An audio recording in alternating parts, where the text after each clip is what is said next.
空调管这里扭断了，我们没有专业工具，怎样给它接上呢？今天给大家分享一个实用的小技巧，我们轻轻松松就能把这一段给它接上。你看，它这个是铝管的，这里有一段铜，这里是铝管，是不是用力过大，结果把这里拧断了，所以全跑了。接下来给大家分享一下，快速的把它接上。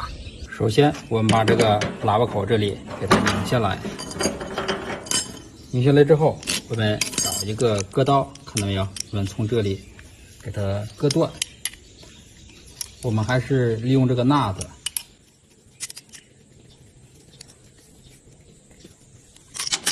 好，这样我们把这个铊子给它取下来。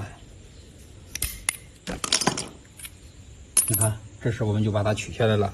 取下来之后，你看，这是蛇的另外一段管，我们把这里，也给它掐下一段来。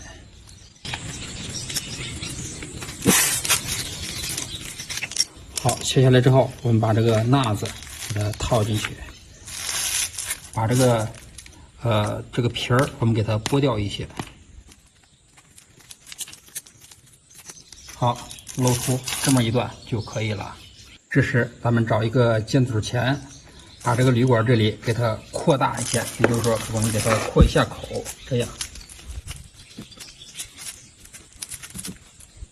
好，这样就差不多了。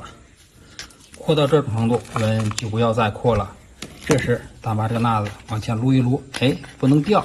这时我们就可以在这里压一个喇叭口。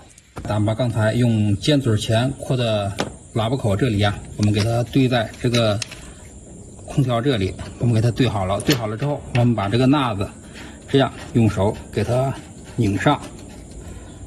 拧上之后，这时咱们找一个大的扳手、火扳手，这样拧这个铊子，这样用力拧。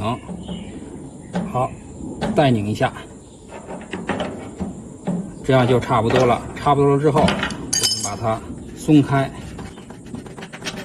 我们看一下这个喇叭口怎么样？我们给它擦一擦。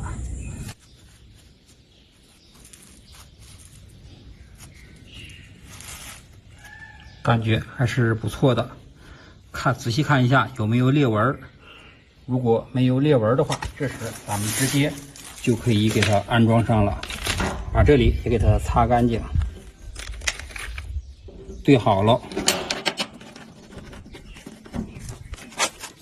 我们用这个活扳手这样给它拧紧。